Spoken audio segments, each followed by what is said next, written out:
Actually, hello everyone. It really feels wrong to do a PowerPoint presentation. In the sense of I'm talking all the time about making and doing, and here I'm talking, only talking. But this is also part of it. I have called my article, I introduced the word, or I started with the word, stay with the trouble. And before I do that, I'd like to say who I am, because I think my context is a very contested context, namely education. I train student teachers, and we all know that the school system really, we really do have very serious problems in our school system. And I think what was so amazing about Anne-Marie's work is that it made it possible for me to introduce in her work in a field that is not open, a lot of times not open to change, although it's said and written about to really change in the classroom is quite difficult. So I teach at the Faculty of Education, student teachers, and I'm the art lecturer. So I've chosen Stay with the Trouble as my title because in our very last conversation that Anne-Marie and I had during the Visual Redress Conference in December 2023, she used the phrase after a presentation by someone, and the person asked a question, and afterwards we had a discussion, and she said, you know what, I just couldn't remember the phrase, but I should have told him, remember to stay with the trouble. And at that moment, I've heard it, but afterwards, a month later, because it was exactly on the day a month later that she passed, that word phrase really became for me my signature phrase. And I'm asking myself all the time, am I making quick fixes, or am I still lingering and staying with the trouble and with difficulty, and not just going into quick fixes? So it really is an honor for me to have this might be last opportunity to talk about Anne-Marie and what she meant for me. Donna Haraway coined this phrase in 2016. I don't know if it was the first time. And in a sense, she says that it is not, stay with the trouble doesn't mean that it's an act of despair. It's actually a radical gesture of hope.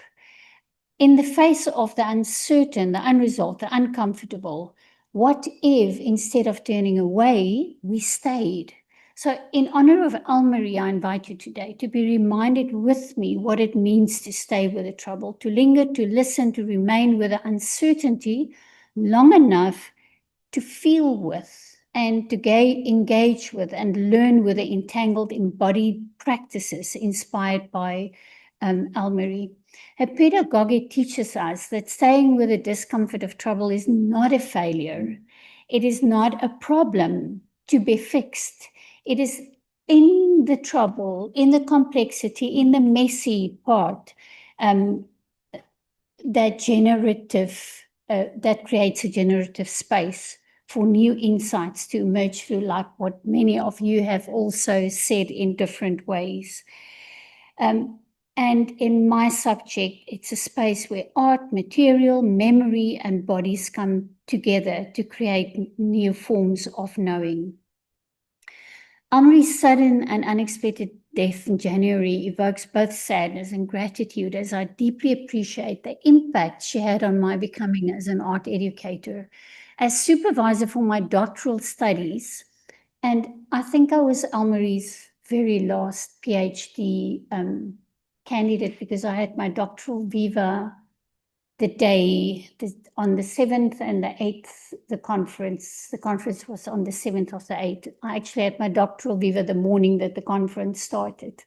So it really, to me, it is still so close. It's so vivid, all the discussions that we had. As supervisors, she had such a wonderful, like what you all mentioned, compassionate spirit, and her ability to merge creativity with critical thinking were, for me, central to the entanglement with her work. Ari Sitas aptly noted that Anne-Marie believed the link between creativity and imagination and critical thinking is undervalued. Anne-Marie highlighted the transformative power of imagination in making that which does not exist visible and in recognizing that which already exists. And this is really what I have experienced with my students, how following the processes, and I will just now tell you about the projects that I did with them, how it elicited from them things that definitely would not have been able in a written typical assignment. But I'm sure you've all experienced that as well. So her pedagogy exemplified integrating theory and practice, which provides new understandings. At this point, I don't do lecturing at all anymore. I never teach and talk in my classes, except when we are engaged and in process. I will start and talk about methodologies, asking what you are doing and how can you apply and that type of thing. And that to me is really, it's like a freedom to be able not to have that distance between you and the students. Of course, it becomes really very chaotic because I have got first and second year classes, that is 53 in a class, but I will not go back to lecturing because we all know students sleep and they don't hear. It may be 3%, but if they do, it is different. And lots of things happen in that process. I'm going to give you a little bit of the context of what Anne-Marie meant and the specific elements of her work that really influenced me, and then I will go to the projects and how I applied it. So her being so compassionate is something that I still strive to. I still think my upbringing, in a sense, have really made me very judgmental. And that's what I think I think that's the problem with education. We really judge learners, not for their beingness and for who and what they are, but for outcome-based, for what did they do. So it is, we are still there in our everyday and in the bigger educational framework. So Anne-Marie's compassionate spirit, I really try and live it out in my classes, although it becomes very difficult with big classes. It's so easy to fall back on the disciplinary thing if you've got a big chaotic class, and not to allow processes to evolve and to stay with the frustration of students. And it is challenging. It's a different way of teaching, and it's not expected of us. More lecturing is expected. So we don't have the spaces really to do that. We have to be activist, to be compassionate, which isn't it sad if you think about it, that we have to be activists to be compassionate in our classes. Anne-Marie didn't believe that learning could be separated from the body or contained neatly in abstract theories or text. She constantly reminded that knowing is not just a thinking process, it's a doing process. I remember once, and I'd like to share it with you, even in a sense a little bit uncomfortable to share it, because, but I know you all know Anne-Marie and the spirit that she did things, and she came back with Braidotti. She went overseas, Rosie Braidotti, and she came back and she said, in a sense, it was a disappointment for her. And I have to say immediately that memory is not good. What is the exact words that she said? So I'm saying it in that spirit that I know my memory might lapse and color it in. And she said, "Where's doing? It's wonderful theories, but how can we really apply it in our everyday teaching?" And we had a wonderful discussion after that. And that was what Almarie really brought, was that very critical, but combined with compassionate. And that combination is just something that, I don't know if I'll ever get there. It's about engaging all our senses, our movements, our tactile encounters with the world. During my PhD research under her guidance, this became very clear in very practical and comfortable ways for me. She encouraged me, and I think, Corinne, I don't know who of you said that as well. I think you said that. To go back to doing while I was writing, and I was really stuck and frustrated and didn't think that I'm ever going to be able to do this lot of academic writing.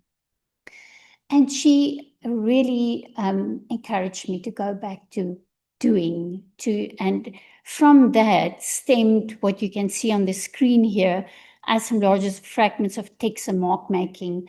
And I could really feel in the beginning process of this, how the frustration that I felt, how liberating it was to tear and to scratch and to paste together and tear again. That process is really what helped me through the stuckness, and it provided, with all the things that came up that I've written down, it provided a lot of body knowledge for me to work with.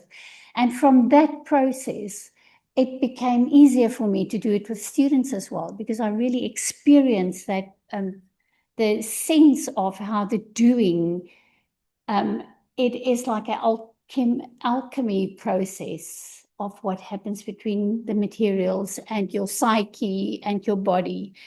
And of course, the focus is never for her on the art product. It's always on the process. And that is something that in education, we might talk it, that it happens in very, very few instances.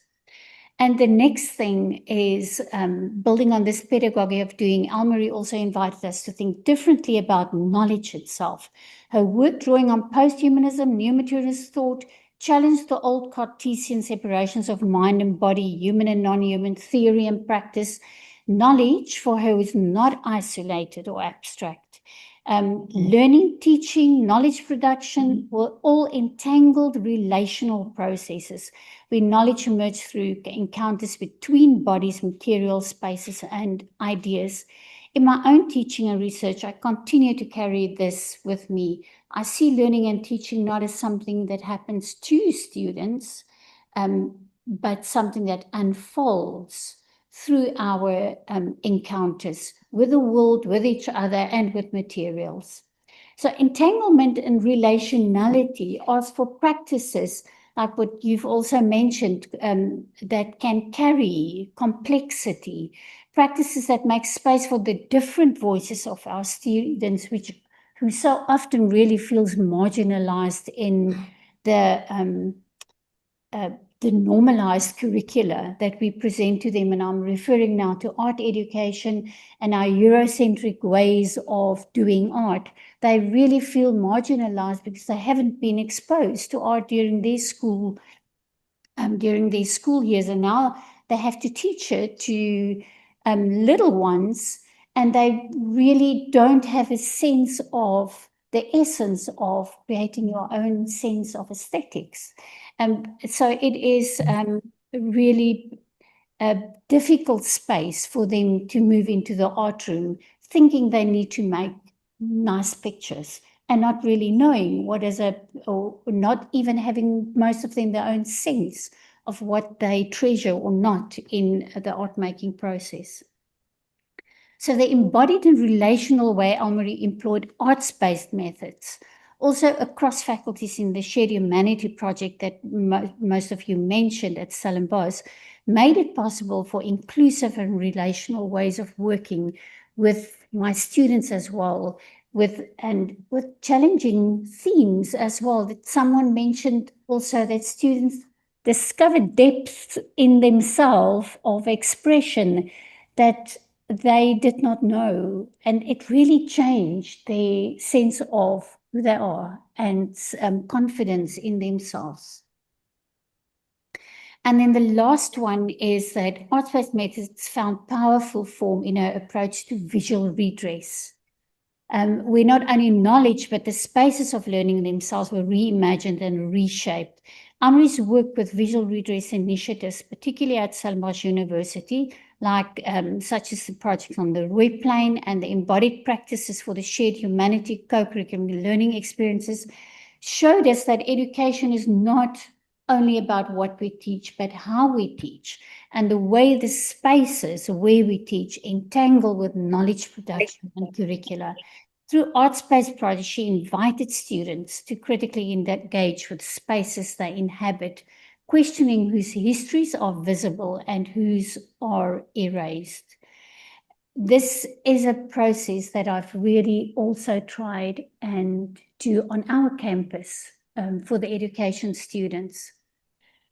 Building on Almarie's emphasis on visual redress and embodied practice, I now turn to how these ideas unfold within my research praxis, where learning and teaching, making, knowing emerge from embodied relational encounters. And I'm going to refer to drawing while blindfolded, that a process that I've put many of my students, and I keep doing that, and the Ihahos encounter. And then lastly, a visual redress and upcycled campus chair project that I did with students. So it really is important to remember, and I want to remind you that the education students are not, they don't sit in class because they want to do art. It is just one of the subjects that they have to do.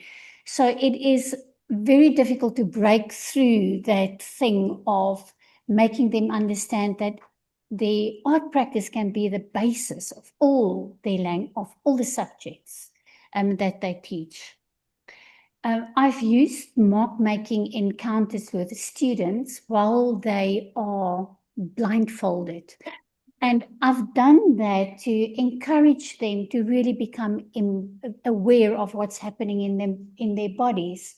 And I've realized that, and I remember when I first went through process, because I've always put myself through the processes first, it's really uncomfortable, and a lot of students don't even sense their bodies. They don't know, they're not aware of the tightening in the solar plexus or their throats. They're really just not aware of that. So this is a pedagogy of really discomfort. And the students wrote very extensively, and they had to write down words while they were actually blindfolded as well, so that they can't go into their thinking brain again. And words like anxiety and discomfort, and I cannot see the value of blindfold drawing and the value of paying attention to the body's responses. It is nice to sit and make a mess and to use my imagine, but I don't see the point. And my work is awful, which shows how they representative art is what they know about. And I want to do it perfect was something that featured, I think, the most of all of these words, because they felt comfortable with prescriptiveness. Tell me what to do, and I'll do it perfect, and I'll do it right. And that kind of uncertainty it really caused a lot of discomfort for them. And especially when they were confronted with sensing what's happening in their bodies with their eyes closed, a student wrote, "When I drew my body, I became completely lost. My throat tightened and I could feel my heart beat fastening."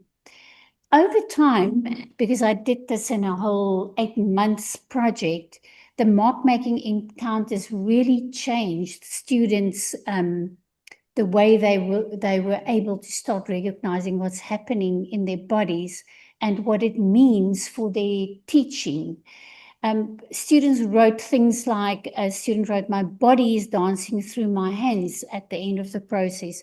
Creativity flow without having to do a lot of research. Being aware of your senses is all that is needed to spark creativity.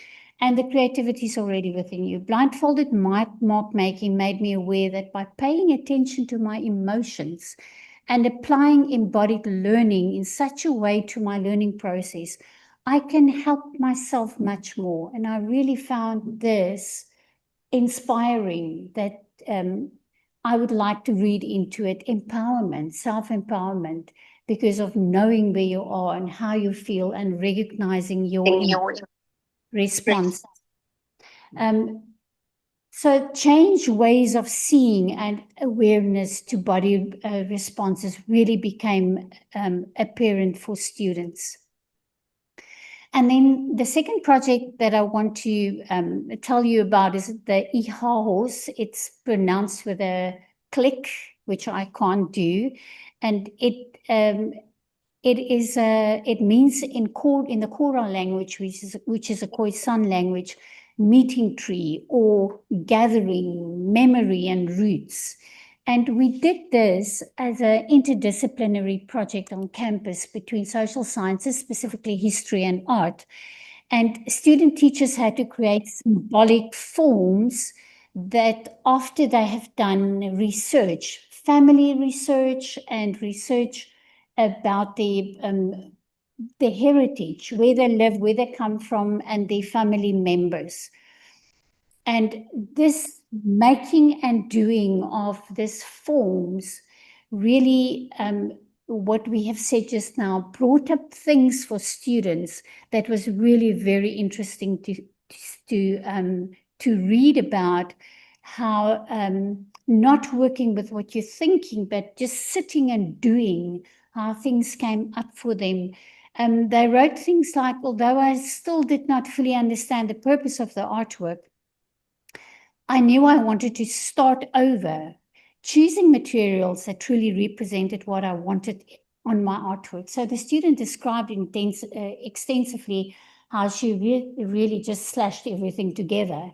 But then after a while thinking about a family member, the person that she was trying to depict while working with the fabric, she decided that this is not working for her.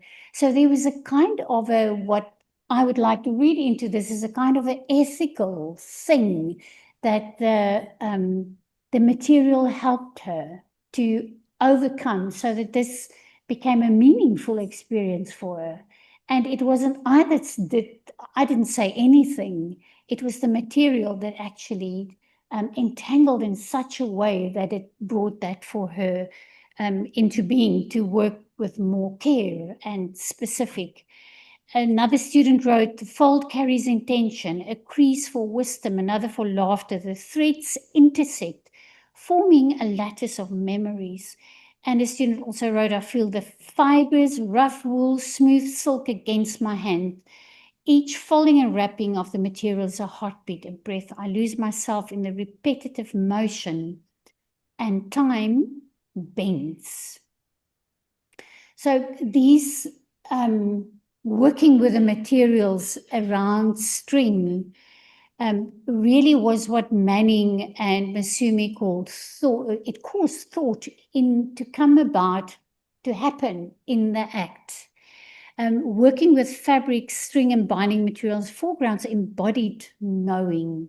Students' reflections show learning emerges through their material engagement, and emotional and sensory entanglements challenge what I am really trying to do, and that is to challenge the prescriptive ways that our students fall back on, especially if they don't have knowledge about art. They would put up something and just tell the learners. That's the feedback that I get from schools all the time. What the teachers do exactly this. Instead of just playing with materials and not being focused on what the end product is. And I think these processes help my students to get a glimpse of the meaningfulness of it. And the last project that I want to tell you about is a visual redress, which was also inspired by Almarie's wonderful and very big visual redress practices on Stellenbosch campuses.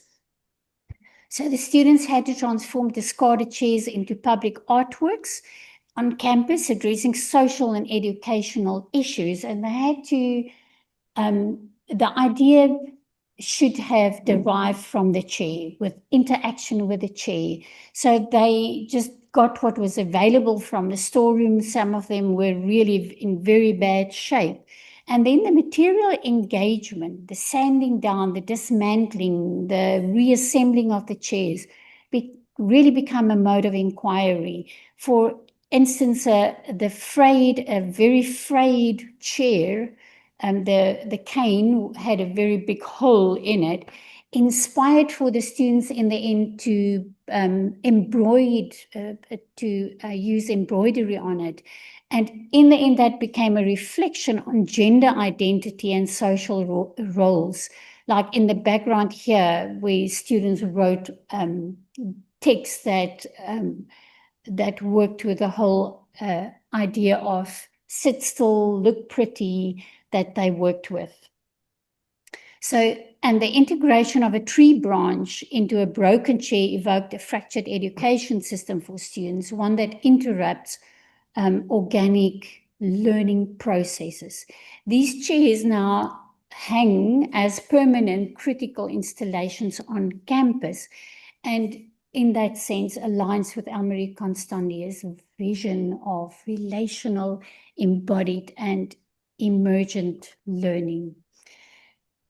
While Elmarie is no longer with us, a legacy of embodiment and visual redress continues to guide, I think, a lot of us.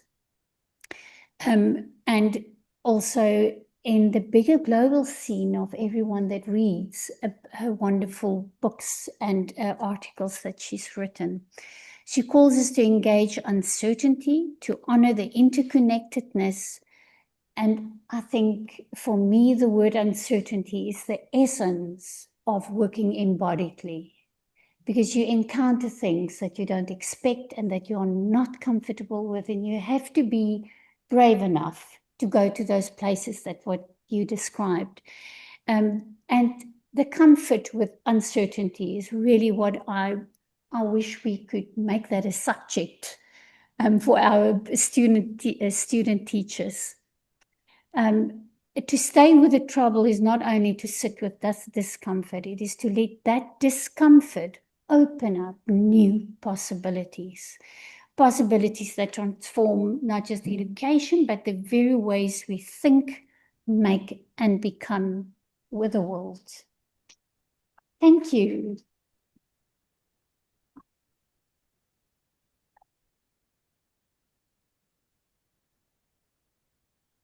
About 2 minutes for questions. Really, the questions is really inspirational. And I just wanted to know the importance of the evaluation in a context where there are many things changing.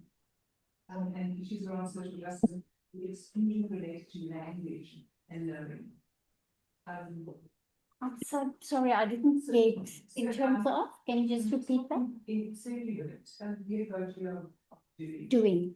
And looking at that in the context of higher education, where often language becomes a barrier, creates exclusion, and they use social justice issues. I mean, from your perspective, how does the pedagogy do speak to that? Okay. And that's really a very good question and very relevant for me as well. I always like working with language and text as well, but I do that in ways like writing down words and things that come up for them while they are, for instance, blindfolded, so that they really, to me, the essence, I think, of your question is text, words that comes from the body is what we would like to work with. And that's what I try and focus on. I try and elicit it in that way. Things like putting up very evocative images, and they've got only a second to write down a word, to try and get that in the moment. What does your body do? And it's very interesting that they normally just describe their own feelings instead of the picture, which shows that so I think this is what Elmarie also made me aware of, that embodiment is so much more important than what we actually think. Everything that we think has got in the back of it our body responses, and the way that we are disconnected from our bodies shows in the way we teach, in the way we respond to the world around us. I don't know if that sort of answers your question. Thank you for that. That is really, to me, an important aspect. That's what I've really enjoyed seeing the sort of outcome of projects. It's so beautiful to see someone doing work. So thank you. Thank you. I always wonder if it's useful to put up what the students say, but I know that I like reading that because it's, yeah, thank you. So nice to get